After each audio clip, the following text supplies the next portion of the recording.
banne lwaki gulu eruma abantu bwetyo ekiyongera okukakasa nti abantu abali ku social media ne TikTok biki nabona balogo bukyanga tugenda gulu lwali lunaku lwali lwa Sunday ewedde bwe tuteekayo video ku bantu 99 batuvuma buvumi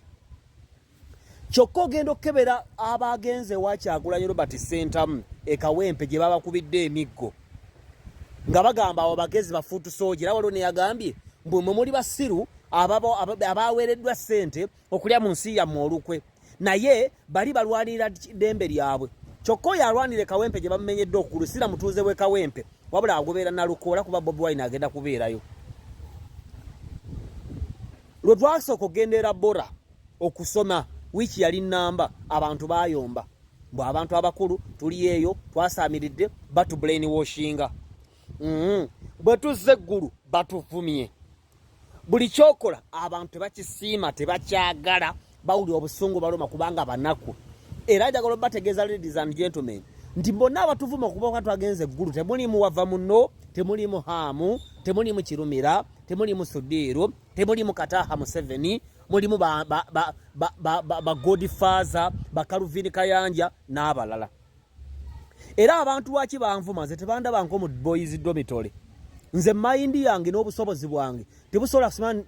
puzzle ne Frank Antambi ne Tamale Mirundi Junior ne Gundi Shalom begasse bakozeddwa mu boys dormitory batandika okuwemula n'okwogera ku bakazi abakulu bebakako nze yo sirevo yange sinywa mwenge kyekisooka bajja kutambula bagende out nywe soda mbabowe nze njagala okutambula nzire wakabonga bakyali mu mbala bakyakola ki kati lwaki abantu balina obusungu bungi nnyo kunze mutukuvu Dr. Tiamale sijja mu mayindi zaabwe bye balowooza bye nandibadde nkola sikola ntya sibikola naye baganda bange mbabuulira waliwo eyandeta mu kibuga ye Yesu Kristo omwana wa Katonda omulamu najja ku kibuga olw'ekisa kya Katonda era bwe mba ntambula mu kibuga nina kutambula mu kisa kya Katonda n'okukola emirimu kati Musumba Saala Amu Kigundu Mama Kadaga Musayi Museveni Jerusalem Sale Doni Wanyama nga bandaba nti ndika wempe sibanya ngobera Bobi Wine nga ntandika okukola live criticizing President Museveni olwezi bya Museveni sibimanyi twali ku BBS 2 Kayena jana nona ku BBS njizukiro olunaku olwo nantwale wa Miss Kigundu bwe tugende wa Haamu nampa ekisawo mwalimu obutabo n'enkyambala bwe nti abantu balowooza ssente ndagenda okudda ne ku BBS nga mikwano gyange baŋŋamba muno okomba mu matako g'abagagga ng'abantu bonna bankooye nga buli omu aŋŋamba nga gavumenti begenda okunzita bwe nasi Mama Kadaga bwe yajja ku BBS nali nkyali ku BBS 2 Mama Kadaga najja ne tunyumyamuuko awo buli omu yanze ebbali n'aŋŋamba gavumenti nga wegenda okunzita abo abantu nina okubeewala ne Kadaga gwe boogerako by then ng'akyali speaker bw'obagamba nti State House yamperera oli musiru ogenda kufa totunyumiza totegeera vaawaawo n'obabuuza mwagala kimbulamu era nina ekibuuzo kye mbabuuza sijja kukoma kibuuza ani kummwe Genosale gwasobola okuyita n'agaana okugenda ani kummwe Museveni gwasobola okuyita n'agaana okugenda ani kummwe ayinza okufuna omulimu okubukedde n'agugaana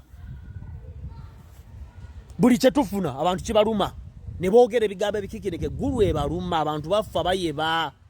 naye ffe tujja kusigala tukola kye twagala tuvuge Benz Mercedes oba mulaba ndi musiru kale kambeere musiru kazi neze sijja kwetaba Tamale Mirundi Junior sijja kubeera mu boys dormitory nze sigenda kuwebula abantu ku TikTok sigenda kuva Musayi Museveni kansabe Katonda bwe nkola emirimu gy'abo abandeeta mu kibuga bwe ndi akatono baba nanzita kasita n'abanfiiridde ku mulimu nga balubu status Benz Mercedes